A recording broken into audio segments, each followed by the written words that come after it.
At this point in time, I think many of us who are in the health and development sectors know that achieving the 2030 Sustainable Development Goals is not going to happen. One of those key goals is addressing and advancing gender equity. The pandemic, entrenched in systemic racism, genderism, have also held back progress, and much of that has not changed systemically.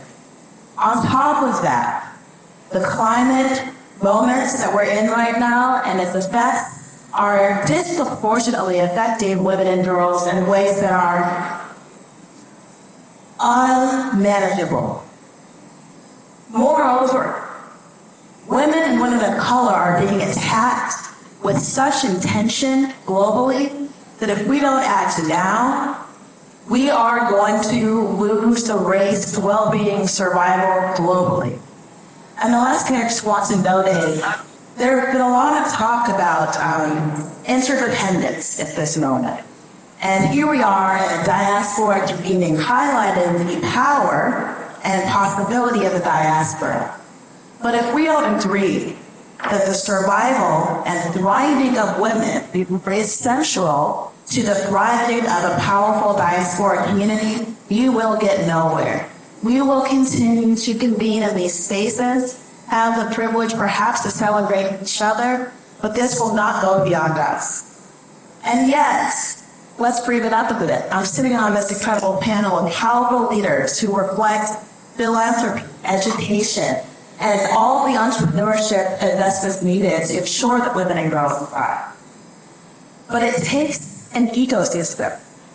These women represent the areas of that ecosystem, but we need more. And one thing I want to call out is oftentimes that we have conversations about the power of women and girls and the possibility and their needs, it's a room full of incredible women. That is wonderful, but we cannot do it alone. So as we think about our opportunity to accelerate progress towards achieving success of practical women and girls, I want to note that our brothers, our sisters, our non-binary partners and colleagues, we are all in this together. We cannot win this alone.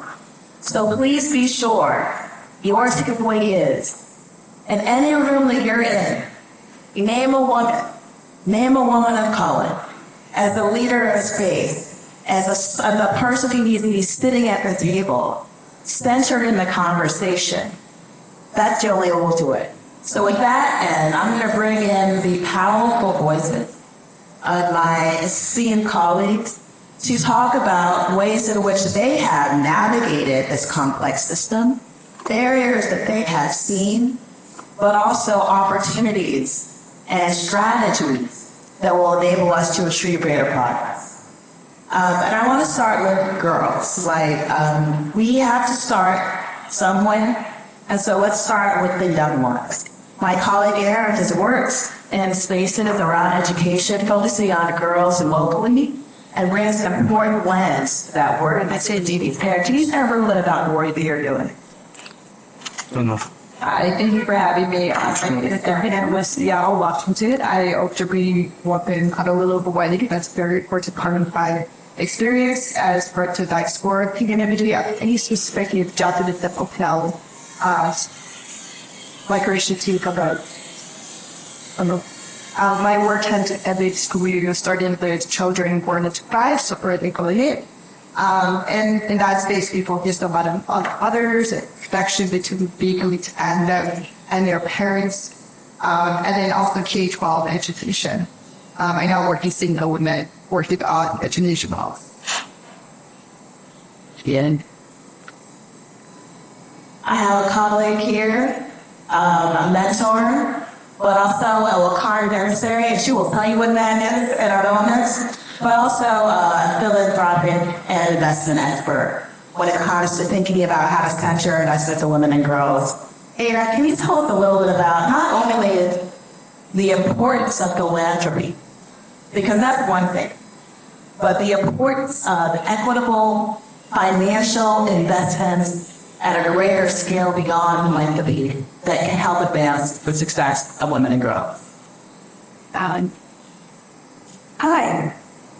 So I'm Anna Williams Prince, and I work in philanthropy. I would say I came to philanthropy a little bit by accident and on purpose. Most of my career has been in humanitarian aid and in the conflict zones. So by accident, in the sense that I spent most of my time trying to get money from philanthropy, and then now being on the other side. But I would say that one of the things that's really important to understand is that when we invest in the least of us, which right now, due to white supremacy, patriarchy, and colonialism, is women and girls, it really means that we're investing in those of us with the most power to transform society. And so in philanthropy, when you do that, we get greater results and outcomes in the world that we want to. And so what I have found in doing that is a greater level of impact on everything. And that transcends borders. It means that we talk about girls, we talk about women, we're investing in the world we want.